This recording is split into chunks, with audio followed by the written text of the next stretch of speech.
প্রধানমন্ত্রী আবাস যোজনায় ঘর তৈরির জন্য টাকা পাওয়ার পর যেভাবে উপকৃত ব্যক্তিদের কাছ থেকে টাকা নেওয়া হয়েছে তা বেআইনি। কোচবিহারের দিনহাটা পুরসভা ও চেয়ারম্যানকে শোকজ করে মন্তব্য করল কলকাতা হাইকোর্টের প্রধান বিচারপতির বেঞ্চ। বিতর্কের সূত্রপাত বেশ কয়েক বছর আগে। মামলাকারীর অভিযোগ 2015-16 থেকে 21-22 সাল পর্যন্ত আবাস যোজনায় যারা টাকা পান তাদের কাছ থেকে 20,000 টাকা নেয় দিনহাটা পুরসভা। পাম্প চালিয়ে উঠছে বিল, কেএসবি পাম্প বাঁচায় বিদ্যুৎ, বিলের প্রবলেম গেল।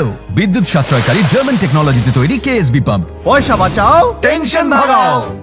টাকা না দিলে তালিকা থেকে নাম বাদ দেওয়া হয় বলেও অভিযোগ ওঠে। মামলাকারীর দাবি, এভাবে প্রায় 4,40 লক্ষ টাকা তোলা হয়। অভিযোগ জানানোর পর সংশ্লিষ্ট দফতর টাকা ফেরত দেওয়ার কথা বললেও কেউ টাকা পাননি। চলতি বছরে এই নিয়ে কলকাতা হাইকোর্টে দ্বারস্থ হন দিনহাটার বাসিন্দা আনোয়ার হোসেন। এদিন মামলার শুনানিতে প্রধান বিচারপতি বলেন, আবাসের টাকা দেওয়ার পরেই যেভাবে পুরসভার উন্নয়ন খাতে 20,000 টাকা করে দেওয়া হয়েছে তা বেআইনি। দিনহাটা পুরসভাকে শোকজ করা হচ্ছে। রাজ্যের সংশ্লিষ্ট দপ্তর টাকা ফেরত দেওয়ার নির্দেশ দেওয়ার পরেও কেন টাকা ফেরত দেওয়া হয়নি, পাশাপাশি কেন পুরসভার বিরুদ্ধে পদক্ষেপ করবে না হাইকোর্ট, জানাতে হবে পুরসভাকে। দিনহাটা পুরসভার আইনজীবী বলেন, রাস্তা নিকাশি ব্যবস্থার উন্নয়নের জন্য ওই টাকা নেওয়া হয়েছে। প্রতিটি টাকার হিসেব আছে। পুরসভার কাছে সেই সময় অত টাকা ছিল না বলেই এলাকাবাসীর কাছ থেকে অর্থ সাহায্য নেওয়া হয়েছে। যে সময় দুর্নীতির অভিযোগ উঠেছে সেই সময় পুরসভার চেয়ারম্যান ছিলেন দিনহাটার তৃণমূল বিধায়ক উদয়ন গুহ। পুরসভার পাশাপাশি পুরসভার তৎকালীন চেয়ারম্যানকেও শোকজ করে আদালত। আদালতের নির্দেশে কেন তৎকালীন চেয়ারম্যানের বিরুদ্ধে আইনি পদক্ষেপ করা হবে না তা জানাতে হবে তাকে।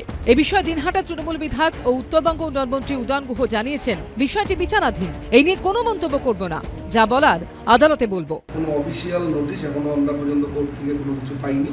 আর যেটা হওয়ার সেটা আমাদের জুডিশিয়াল ব্যাপার, সেটা আমাদের যে লয়ার আছেন সে দেখবে। এই ব্যাপারে আমার কিছু বলার নেই। দেখুন, বিষয়টা হচ্ছে এরা তো কাটমানি টাকা পয়সা ছাড়া কিছু বোঝে না।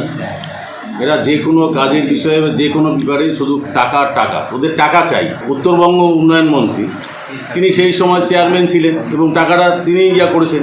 কোর্টের রায় সে শোকজ করেছেন ওনাকে। 3 সপ্তাহ পর ফের শুনানি হবে এই মামলার। সৌভিক মজুমদার ও শুভেন্দু ভট্টাচার্য রিপোর্ট, এবিপি আনন্দ।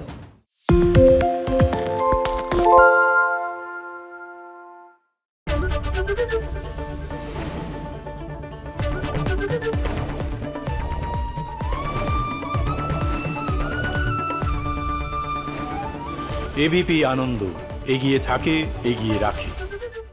পালিয়েছে তাই নাকি? রাত্রে বাংলা গুজব চায় না, বাংলা খবর চায়। বাংলা খবর, বাংলার খবর। শুনতে পাচ্ছি না, বল না। আরে 10 টাকাটা ব্যাপার নয়, আজকে 40 টাকা দিচ্ছি, কারণ 40 টাকা। বাংলা গলাবাজি চায় না, বাংলা খবর চায়। বাংলা খবর, বাংলার খবর। বাংলা ঝামেলা চায় না, বাংলা খবর চায়। বাংলা খবর, বাংলার খবর। বাংলা চেঁচামেচি চায় না, বাংলা খবর চায়। বাংলা খবর, বাংলার খবর। আরে চাটা দে। এই আমার একটা চা দেন। কি হলো আমারটা? বাংলা পক্ষপাত চায় না, বাংলা খবর চায়। বাংলা খবর, বাংলার খবর।